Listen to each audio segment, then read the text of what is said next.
Hi, I'm Aaron Rusnak from Alpha Structural. I'm Aaron Clitheroe with Alpha Structural. And we're here to answer your questions.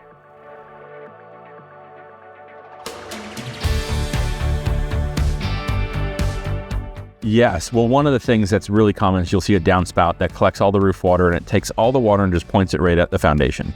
That literally defeats the purpose to take all the water. In fact, it's like standing next to your foundation with the hose and just saturating the ground.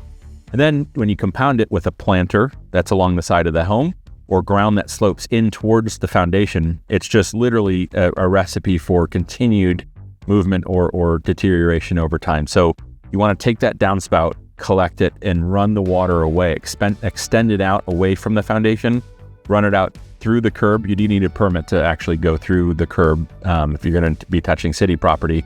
But if some properties are not designed that way, you can have a natural fall. You just get it to a point where it can slope away. Or some properties are situated here and you have a slope that starts up here and it's just the way this lot is built and you need a pump that actually ejects the water. But all those things are going in place are way more important than continued foundation problems over time.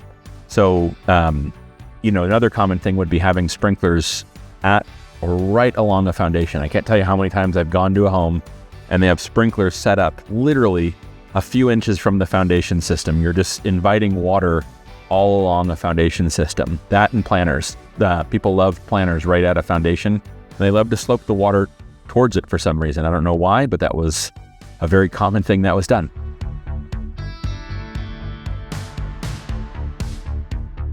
Well, on a hillside home, you're typically going to have a lower level and an upper level. Maybe not. Most hillside homes will have some sort of lower level. Sometimes those lower levels are either extensions of the garage, a garage, or a finished living space that they live down there or they rent it out. And mostly when you have a lower level and you have a hill above it, that lower level is below the level of the hill, right? So water is going to come downhill. They usually build a retaining wall and they build that basement into the hill, which requires excavations. It's very difficult to waterproof those walls during construction. So oftentimes what we see is a deficient waterproofing system or a deficiency in the way that they constructed the basement. Sometimes they're not even permitted.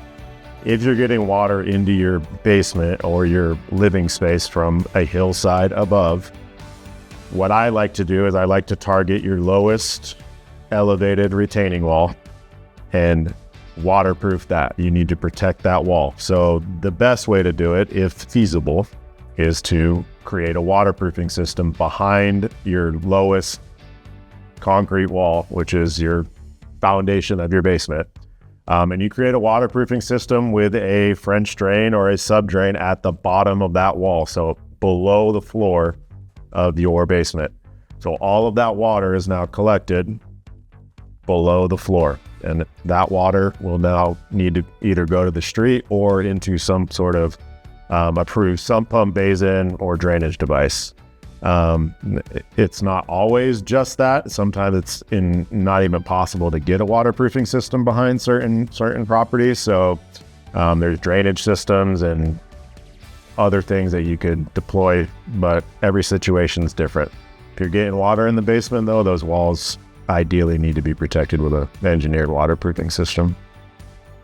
And one thing to add on that too is on hillsides, you're going to have, on really bad rains, you can have a significant amount of flow of water just coming down the hillside. So there's various different systems that can get used. What's called a swale, which is just simply a V-shaped channel that would be upslope, designed to intercept water and collect it and funnel it down a channel, is one method. Simple area drains or pipes that would be in place that would collect the water and going into a collection point and running out and down and away from the home. Those are important, but grading is one of the basic ways that you can get water away. Again, you have your house, and if the grounds are sloping towards the house, that's bad.